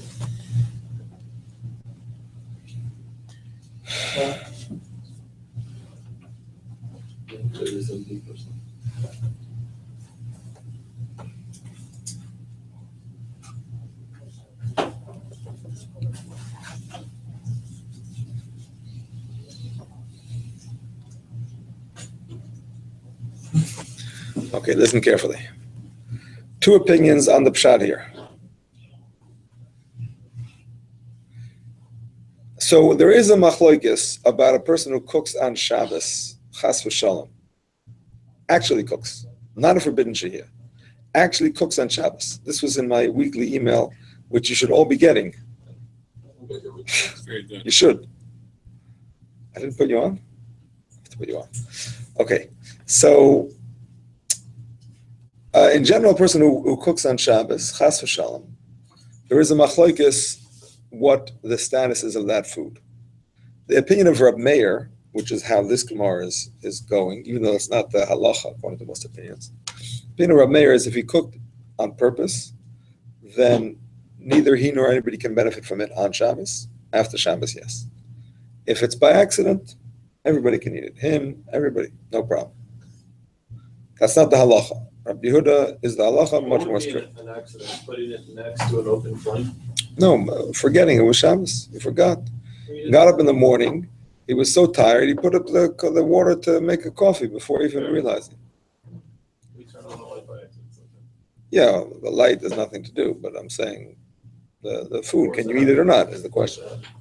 So here's the thing. So they say that when it comes to cooking, this is the first interpretation of Rav Chia Rabba's answer. It comes to cooking, Mamish cooked on Shabbos. So even though, so therefore, if he did it on purpose, he can't eat it. But when it comes to this, which he didn't cook, he just left it on the fire from before. Even on purpose, he can benefit from it. That's the first explanation. However, the second one is of Nachman Bar Yitzchak, and this is the halacha. That when it comes to cooking, actual cooking, we will differentiate between whether it was done on purpose or by accident. Like we said, according to Rav Meir, on purpose you can't eat it, by accident you can. When it comes to shehiyah, when it comes to forbidden shehiyah, we're going to be stricter than that. We're going to say even by accident, no one can eat it on Shabbos. Why? Very simple. When it comes to actual cooking, a person is not going to, generally, is not going to sin and say, no, he's going to cover it up. He's going to say, okay, I did it by accident, just to be able to benefit from it. Because that's such a severe sin that we don't suspect that a Jew is going to do it on purpose just to be able to eat it and say it was an accident. Now, if he did it, we can't let him benefit from it because we can't let him benefit from an aveir. But we're not going to suspect that he did it on purpose and say that it was an accident just to be able to benefit from it. Because it's such a serious aveir, we don't suspect that. When it comes to shehiyah, on the other hand, the forbidden shehiyah, people don't take it so serious because they don't think they're doing anything so wrong. I won't stoke the flame. I know what I'm doing. It's fine. So therefore, we're afraid that he may do it, saying that he forgot and really having done it on purpose. And therefore, we're going to be strict and we're not going to allow him to benefit from it, even by accident. Okay, that was the first statement. And the Gemara goes on to explain how this came to happen, this halacha. What was the preventative measure? Rabbi Shmuel said the name of Abba, the name of Kana, and the name of Rav. At first, it was ruled one who cooks on Shabbos unwittingly, he may eat it. If deliberately, he may not. The same applies to one who forgets. When those who intentionally left it there grew numerous and they claimed we forgot on the stove, the Chachamim retraced his steps and penalized them who forgot. So originally, there was a difference by shehiyah between on purpose and by accident. People were taking advantage. They were doing it on purpose and saying it was a mistake. So the Chachamim said it's the same. Purpose by mistake cannot benefit. Okay, up until now, everything seems fine and good. However, here the Gemara asks a question and does not answer the question. And this question is one that we have to figure out what the Gemara meant. It's not clear. The Gemara says, I'm going to quote for you the Hebrew, just to know the Hebrew, and then I'll say it in the English. The Gemara says, we ask a question. Ovar v'shoha mai. If he transgressed and left it, what's the halacha? Mi kansuhu rabbanon oiloi. Did the Chachamim give a knas, a punishment, or not? What's going on? We just finished saying that you cannot benefit on Shabbos, whether on purpose or by accident. Asking now. Avar v'kansuma, if he transgressed, Avar v'shahama, if he transgressed and left it, what's the halacha? We already know, we went through it. Mezid, shoigig, by accident, on purpose, you can't benefit from on Shabbos, finished. So it's a difficult Gemara to understand. And there are three interpretations. But first I have to tell you that not everybody has the word avar v'shahamai, that he transgressed. Some people don't have that gears. So the Rosh did not have the word avar in there, that he transgressed. And his question was, according to the Rosh, if he already did Shehiyah, what's the halacha? We already discussed what the halacha is. The answer is, the question is, what's the halacha for everybody else? The Gemara up until now did not specify what the halacha is for everybody else. It was talking about the person himself. What about for everybody else? Can other people benefit or not? The Gemara saves the question. And the Rosh says we should be strict because of the question. The laws of Shabbos, we err always on the side of caution. We're going to be stricter. And therefore, that's the understanding of the Gemara, that it's including other people in this prohibition. The Ravid has another chiddush. The Ravid keeps in the word avar. However, it's different than shachach. Difference between shachach and avar. Here's what it is. In the previous Gemara, we discussed two cases. A person who either did it b'mezid or b'shoigig. Right? On purpose, we said he can't benefit. By accident, we said it can't benefit. That's because, after all, he knew of the problem, but he forgot at that moment. But what if it was avar? What if he put it there on purpose, thinking that it was allowed? He never went to class. He never went to shir. So for sure. Avar sounds like on purpose, knowing. It means that he did it wittingly. He did it knowingly, but he didn't know it was wrong. You understand? As opposed to a person who forgot it was Shabbos, he forgot it was allowed, it wasn't allowed, but he used to know, you understand? Here he never knew. Oimer mutter, he thought it was allowed. Doesn't avar usually mean that he did it and then he regretted doing it on purpose? Avar doesn't mean he regretted. Avar means he transgressed. He transgressed. I'm saying, but now since he wants to fix it, No, that's another thing. That's That's afterwards. The word avar means he transgressed, which means there was a prohibition and he transgressed. He went against it. So normally it means he did it on purpose. But here he's saying, well, we already discussed mazid. Can't be mazid. Can't be shoigig. It's something in between where he knew what he was doing, but he thought it was okay. I still have in my neighborhood, a family that became from later on in life. You have to give them all the credit in the world. They turned the life upside down. I mean, they must have been in their 60s, and they learned about Shabbos and started keeping Shabbos. But they never went to shiurim properly to learn how to keep Shabbos. They just joined the community and they saw people do things and they picked it up and whatever. But if you don't learn, you don't know. So they invited over some people, and they were serving chicken soup on Shabbos lunch. So the people said, "How did you? Tastes great. You know, normally if it's there the whole night, I mean, it looks like very brown. It's like." She said, "No problem. I cooked it before Shabbos. I put it in the refrigerator, Shabbos, and I have a blech. I covered the fire. Shabbos morning, I got up. I put it back on the blech, and it's perfect." So that was a very big problem. You don't ask questions when it tastes good. Anyway, so that's a classic Oimer Mutter. She literally didn't know any better. She didn't know. So anyway, so the Ravid says that is the question over here. Is Oimer Mutter the same as Shoigig, or is it maybe even less? Maybe we can even give a heter. And the answer is no, it's the same and you can't benefit. I mean, the Gemara doesn't answer. It's a question that remains unanswered, but the Ravid says you have to be strict. So would this be like a burner or an oven on a timer? Where you put it on when it's off and then you're intentionally cooking on Shabbos and then benefiting from if you put it on thinking it was off and it turns out to be on. On a flame that's on a timer, not a plug. Like a light, and Friday And you put then, it. and then when it turns off, you take it off.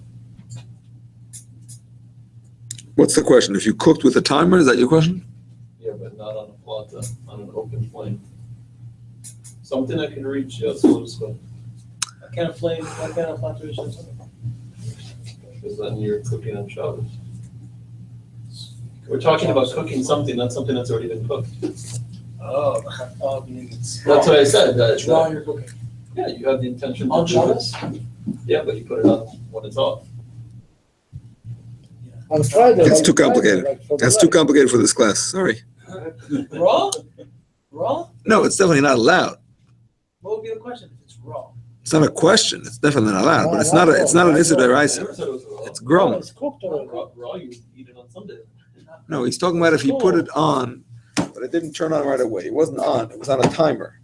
But Vadi says it's allowed. It's a way to, in Yaviyah where I saw he says it's, if you put a soup, it's one of the ways to, No. you put a soup on the plata, knowing there's a timer, you put it on when everything's off, and then it cooks. So It's grumma. It's grumma. It's a question. Can you benefit? No, that's a good question. Says you can eat it. You Well, can, I'm you saying, I can don't know benefit what from it. the halacha is for everyone else. Friday, okay? I gotta tell my wife this. Friday, okay? It's complicated. Huh? Okay, let's continue. Say if you're giving it them. If I Come put to the soup shir. on my plata, Come to shir number 47. Okay, אני מאשים אותו. אני מחר עושה את זה. okay. מחר אתה יכול לעשות את זה. Here is the Rif and the Rambam. The Rif and the Rambam, by the way, do not have the word avar in there. So what's the question? We already discussed if it was done by mistake. They say that the question is if it was mitztamek v'yafa loy. אתה עושה benefit, רבי, לא. למדנו. That's exactly the question. If it's mitztamek v'yafa loy, is it also a benefit or not? benefit. Takshiv. That which we said that it's usher. Perhaps that's only if it was not fully cooked and it cooked. That's a real change. Can benefit from it.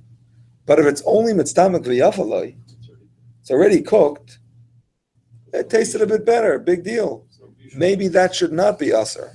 And that is the halacha according to the Rif and the Rambam. They paskin, again, the Gemara doesn't answer this last question, if it's strict or lenient. But the Rif and the Rambam paskin that it's lenient. That if the person did a forbidden shehiyah, which only applies, by the way, according to the Rif and the Rambam, because according to Chananya and Rashi and Tosfos, there is no forbidden shehiyah by mitztamek v'yafaloi. You understand? If it's already half cooked, there's no forbidden shehiyah. This is all according to their opinion. You understand?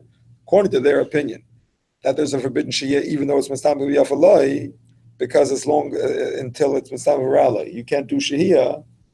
But we'll let you benefit. B'di'evet, if it was a shogeg. Because it's not such a serious benefit. Now, if you pass like Hananya, what's the difference? Right? Why are we learning this whole Gemara if we pass like Hananya? The answer is that maybe we can apply some of the leniency of Shehiyah to Chazara. All right? Meaning to say that just like there are halachas about not benefiting from a forbidden Shehiyah, which the Gemara says clearly, so we're going to apply those halachas to forbidden Chazara.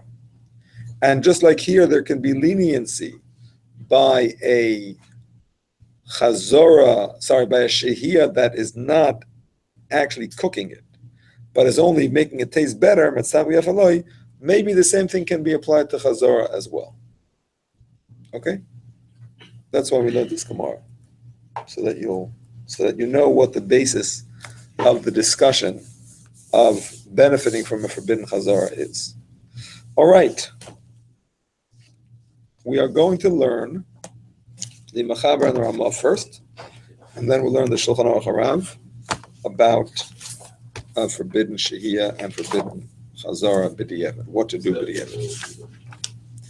We're going back in the Shulchan Aruch, if you have the Shulchan Aruch of the Machaber and the Mishnah Berurah, we're going back to Sif Aleph. In the middle of Sif Aleph. Consideration of Gimel. If you have the Machaber Shulchan Aruch in the middle of Sif Aleph, and we're going to go back to the Alter Rebbe Shulchan Aruch in a minute. V'im shachach v'shiha. A person who mistakenly did a shihiyah. You have it there? Mishnah Gimel. Mishnah Gimel Aleph, about halfway through the first Sif.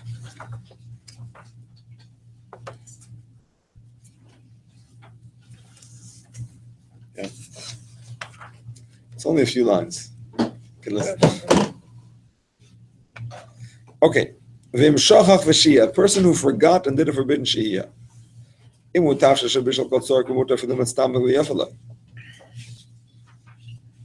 If it's fully cooked, even though it's mistam v'yafaloi,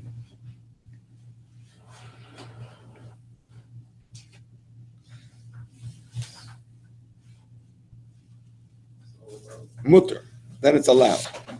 That's exactly like what we said there from the Rambam.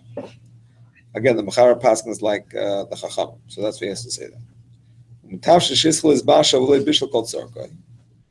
If it was not fully cooked, also on Motzei Shabbos, it's forbidden till Motzei Shabbos. Now, if he purposefully did a forbidden shehiyah, then it's forbidden regardless, whether it was tasting better or not. Plus, he has to wait the amount of time that it took to do these things. Now, by the way, I have to tell you that this is more strict than a person who actually cooks on Shabbos, chas v'shalom. This is in my weekly email as well.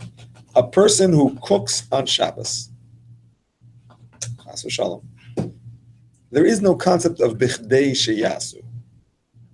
Bichdei sheyasu means the amount of time it took to do that thing. He made a chicken soup. It took 2 hours to cook. Chas v'shalom, if a person cooked that chicken soup on Shabbos. So there are rules about benefiting from it.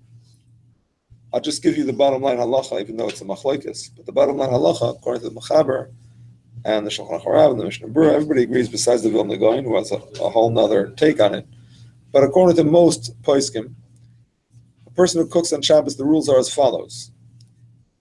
The person himself, if it's on purpose, can never, ever benefit from it. Other people can benefit from it after Shabbos. If it's by accident, both him and others can benefit from it after Shabbos. That's all. Very simple. There is no b'chdei sheyasu. There is no rule of b'chdei sheyasu. In practical halacha, except 2 exceptions. One is forbidden shehiyah and chazara, and one is amir l'nochri. Because those 2 things people take lightly. They don't think it's so serious. Shia, big deal. Before Shabbos, Chazorah, whatever. I didn't do anything. I didn't keep all the conditions. So what? I didn't touch any flame. It was fully cooked. Whatever. So those things people take lightly. And the same thing with telling a guy to do work, like we just said. Some people take it lightly. No present company excluded. Nevertheless, because people take it lightly, we have to be strict, more strict. And we have to even say that if they did if they did work in a forbidden way for a Jew cannot benefit till after Shabbos, plus the amount of time that it took him to do it. That's right. Could a sick But person but benefit Beshogeg. from it? Sorry, A sick person, could they benefit from the person, depending on the case, maybe you can even do it in the first place. Depends on the case. Question? No. Okay. That's the question. What's the question? Yeah, we did not mention before about the time that we cook, but now you mentioned that. Yeah. Only Beshogeg, right? Okay. Only Beshogeg, right? Depends. We're learning now. We're showing amazing. We're learning both. In mechzirim goy b'Shabbos, dinoi keshachach v'shiha. V'mei hichzir Yisrael, dinoi ka'aver v'shiha. V'mei tztamak v'rale mutar shar le'nana mina Yisrael. All right, my friends. 3 cases the Ramah gives us here. If a person does a forbidden chazara on Shabbos, even if it was by accident, we're going to treat it as if it was on purpose. Meaning to say, the rules that we said for Shehiyah, that we could be more lenient if it's Mitztamak v'yafalai, but only if it was an accident, we're not going to give that heter for Avar v'chazar. Sorry, for Shochach v'chazar. A person who does a forbidden chazara, again, a person who does a forbidden chazara, even though it was a mistake, we're not going to say, well, it's Mitztamak v'yafalai, it was already fully cooked, it's not such a benefit, it was a mistake. No. Because he did the Avera on Shabbos itself, we're not going to give him that heter. We're going to treat him as if it was a forbidden shehiyah done on purpose, meaning to say, even though it was fully cooked, still can't benefit. But it's Mistam Yafalai, if it's tasting better. That means, one second, practically, a person who put a cholent back on the fire in a way that was for sure forbidden. I'm not talking about a way that Iran permits, or that one or other opinion. If anybody permits it, b'di'evet, we can rely on it. We'll get to that later. I'm talking about a case where it's definitely forbidden. For example, give me a case of a definite prohibited kind of chazara. He take the tune, serve everybody. Open flame. Thank you very much. Open flame. Open flame. Open flame is a perfect example. He put it back on an open flame. Everybody agrees he was not allowed to do it.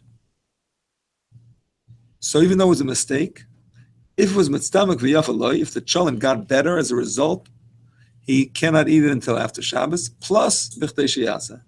As long as it was tasting better from however many hours, those hours he has to not eat it after Shabbos. Now, one second, that's case number 1. Case number 2, if it's mitztamak v'raloi, if it's burning up, then the Rambam says you could even eat it on Shabbos, because there is no benefit from your work, because it only tasted worse. Yes? You went to a synagogue, and your brother took it and put it on purpose by accident or whatever. Now it's a beating. And he left the other synagogue, and I came over. I'm allowed to do it from that. I don't know anything about what's happening there. If he put it on an open flame, it's not going to help. He put it back to the he did a sin, right? He put it back in the plot. Depends on the level of sin. I don't know what is up there. Depends on the level of sin. The kind of sin I'm talking about, I was not there. the kind of sin that I'm talking about is he put it on a fire, not on a plata. If he put it on a plata, unless it had cooled off, right? If it was still hot, you're going to be okay. Okay. Because there are opinions that say it's okay to do lechatchila. So even if you want to be strict and not do it lechatchila, b'di'evet, you can rely on it. You understand? Okay. So now, what one sure over there. we discussed forbidden shehiyah, we discussed forbidden chazara, whether on purpose or by accident. What about if a goy does the forbidden chazara? Well, they did it for themselves, or they did it for who? Here's what the Rambam says: V'im hechzirim goy b'Shabbos dinoi keshochach v'shiyah. Now, if the goy did a forbidden chazara on Shabbos, we're going to give it the leniency of a forgetful shehiyah, and will allow the benefit b'di'evet if it was fully cooked and it's just mistamak v'yafaloi. So there's the take the halakha for going to do the job sometime. It's only b'di'evet, it's not lechatchila. You can't do it lechatchila. B'di'evet, you can allow it. And here is the svara given by the Vilna Gaon. Listen carefully.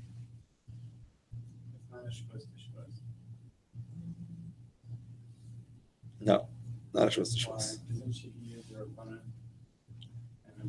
Yeah, but this is where the Chazon Ish comes in, and he explains, shvus t'shvus is when you are not doing anything wrong.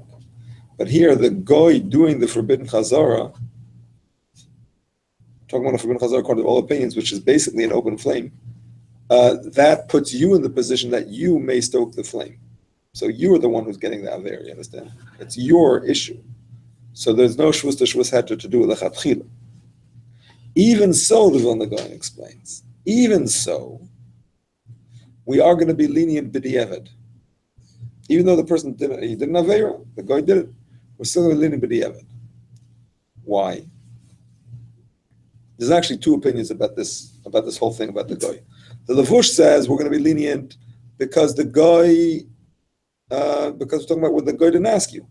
He comes in on his own, and he does it forbidden chazara. Well, he has no right to take your pot and make it forbidden. Until he did the forbidden chazara, you could eat it. Cold, a little bit hot, whatever, makes sense. You could eat it. Now he's going to take your pot and he's going to make it forbidden. He has no right. He doesn't have the power. That's one shot. The Vilna Gaon, on the other hand, says no. Even if you knew that he was doing it, even if you told him to do it. However, the fact is you didn't do the avera yourself. The guy did it. So it goes one step down. It goes one step down. And he brings a proof that this is the case. If a person, chas v'shalom, cooks on Shabbos himself, it's forbidden for him forever. But if he tells a guy to cook on Shabbos, now there's bishul akum issues, but let's say it's not bishul akum, whatever the case is. If he tells the guy to cook on Shabbos, it's permissible after Shabbos, b'chdei sheyaseh. It's not forbidden forever. So we see, even though it's an aveira, he can't do it, but it's one step down. He didn't do it himself. He got the guy to do it. So we don't punish him as badly as if he did it himself. So that's how the Vilna Gaon explains this Rambam. Okay. With no further ado, we're going to learn the Shulchan Aruch Harav, who adds several points to this discussion.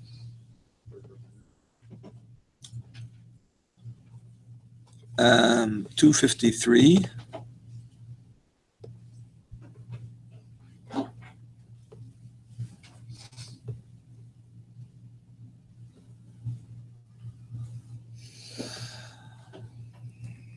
Okay, 24. Already? If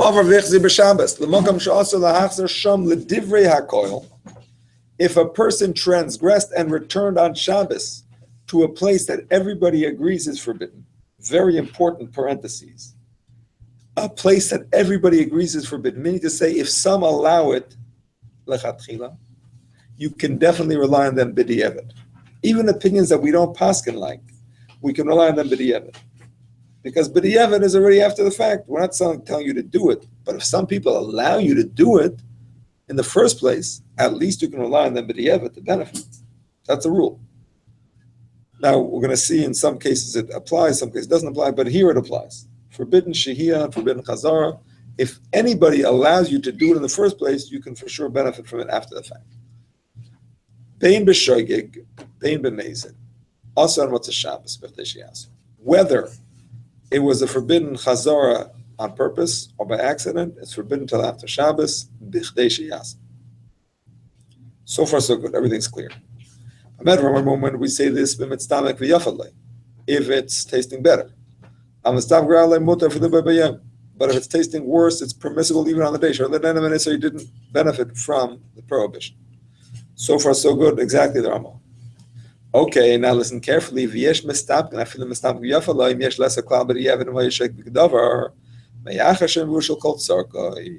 Now, some question this ruling of the Rambam. And I think it's the Hagoy's Mordechai, if I'm not mistaken. So no, maybe they want the amygdala just to reach the level of completely cooked. I'm talking about if it's fully cooked and it's just Mastam Guyafalai. Maybe it's not cooked. I'm talking if it is. Maybe it's not. That's another case. That's not my case. If it's actually not fully cooked, then it's an Isser Bishul. Then it's for sure also till after Shabbos. No question about it.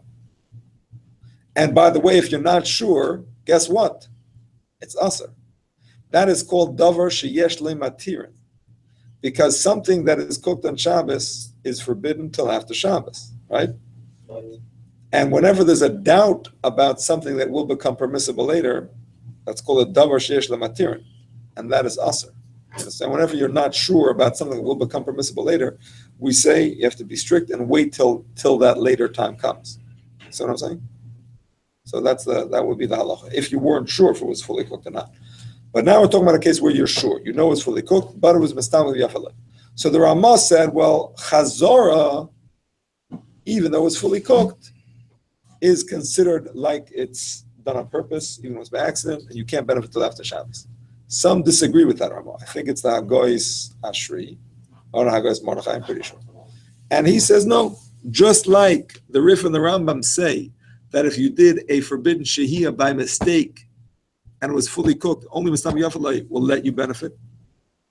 After Shabbos, Again, on Shabbos, after Shabbos for sure. That's from the Ramah, isn't it? The Ramah says that if you did a forbidden chazara, even if it was by accident, you can't benefit, even if it's already fully cooked, because you did it on Shabbos. We're stricter on Shabbos, even though if you did a forbidden shehiyah in that even though if you did a forbidden shehiyah in that circumstance, we'd let you benefit because the benefit is not so great because it's already fully cooked. A forbidden chazara, which you did the action on Shabbos, we're not going to give you that head. However, the Agoy Tashri says no. Even a forbidden chazara, if it was already fully cooked, the benefit is not so significant, and you can benefit on Shabbos as long as it's done by accident. Question? You gave an example from the Ramah where there was no additional benefit because it became worse. If it becomes worse, then that's okay.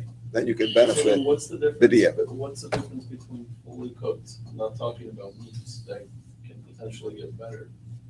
If it's cooked, it's cooked. There's more bishul. I'm talking about meat that could get better, or any dish that could get better.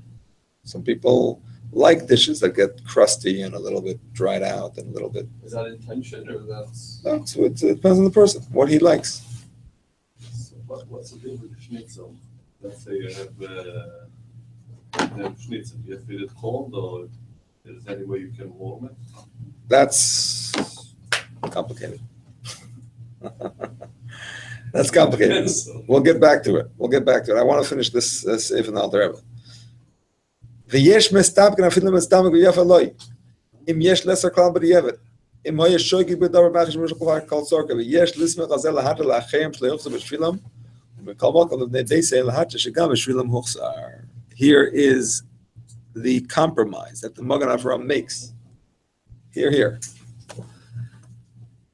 He did a forbidden chazara. It was already fully cooked, but it was tasting better. Machlokes. Rama says you can't benefit after Shabbos. Hagoy's Hashvi says you can. Hagoy's Mordechai. The Magen Avraham says the compromise. You know what? Other people that it was not returned for, they can benefit. Because if you remember the whole thing about other people benefiting, that itself was a question. According to one of the pshatim in the Gemara, that itself was the question. If other people can benefit, the Rosh said, can other people benefit? The Rosh said that was the question, and he's machmer. Other Rishonim say that was the question, and he's mekel. So listen carefully. We're going to put together two lenient opinions, and we're going to come up with the following compromise. If he did a forbidden chazara, and it was already fully cooked, we're not going to let the person benefit. We're not going to let anybody that he did it for benefit, including his family members, his guests, anybody that he had in mind to benefit from that is out. Because that's all included in, it's like him. This is who it was done for. Somebody else can benefit.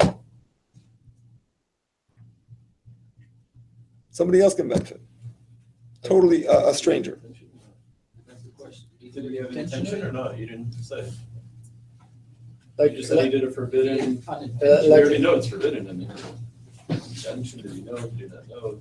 if any guest come over and he can benefit from that, right? Anybody, right? If he didn't. I mean, we already know the answer both ways. I mean, Would be lenient. yeah, but, Shagi, we're talking about a mistake, only by mistake. If it was on purpose, then it wouldn't help you. This whole confluence of factors, all of these things, again, by mistake, fully cooked, allowing other people to benefit for whom it was not done, those are the details. That's the only way it's allowed. If it was on purpose, then it's not allowed. Even, and the only case it would be allowed is it was mistam of ralo. If it's tasting worse, if it's burning, then there's no benefit at all.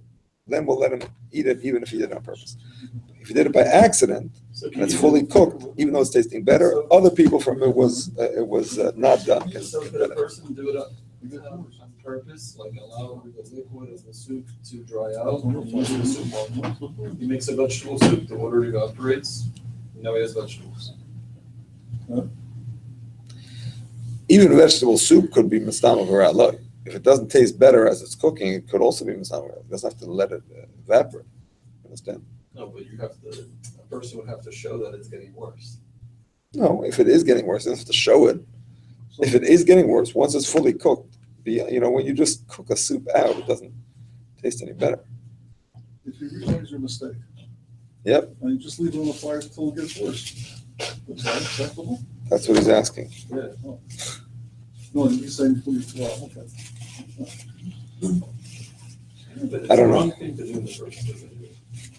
I don't know, but I will share with you, now there's 9:58, I will share with you a very fascinating Chazon Ish. Chazon Ish says, there is not just an Avera from the moment of putting it down. There's an Avera every minute you leave it there. Every minute you leave it there. That means the whole thing is that when you put it down with an uncovered flame, you may forget and stoke it. Well, every second that it's there, you may forget and stoke it. So this is why he says, and he says this to the extent that even if it's going to be muktzah, we discussed this one of the weeks. What if you did a forbidden shehiyah? Do you have to take it off? But it's muktzah, right? Why is it muktzah? Because it's not edible. Forbidden shehiyah. Why is it forbidden? Because it's not even half cooked. Even the bandit wouldn't eat it. It's muktzah. The Chazon Ish says you have to take it off, even though it's muktzah. Because it's worse to leave it on and perhaps forget and stoke it than to touch muktzah.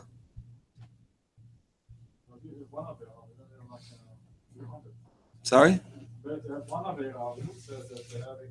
Yeah, that too. All right, I thought we would finish this discussion, but it looks like we're going to have to continue tomorrow. But I need you all to sit in your places, please, so we can take a picture for the benefit of the sponsor to know that I actually give this shiur and it's not just on the website. You mind just take a picture, please? Sorry? Making a video? No, just a picture. Just a picture. If you don't mind, try to get in The as many video people as picture. possible. Picture is fine.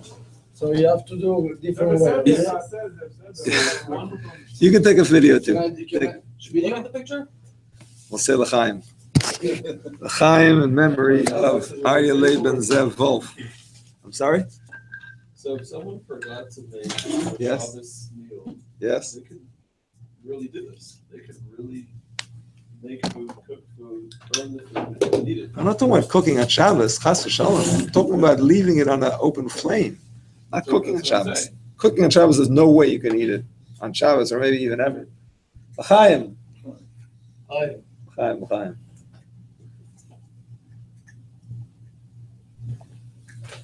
Seder? No, You gonna put this one on the website I'll too? do a panoramic. I'll do a panoramic. So the It's food gonna be hard has, for him to get the food everybody. has to You can take a video. If you can't get everybody in, just take a video. It's Put fine. it on the website. I can take a the food has panoramic to be picture.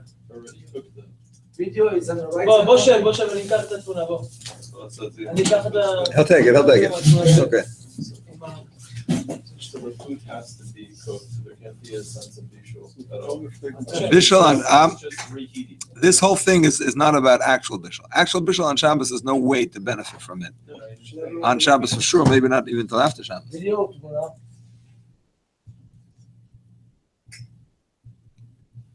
It's just a Okay. Panoramic. Shkoyach. Yeah.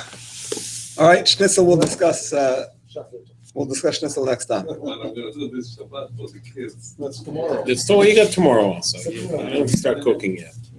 Just If it's dry, That's- if it's dry, you can reheat it on top of a pot. Make them chamim. That's the short answer.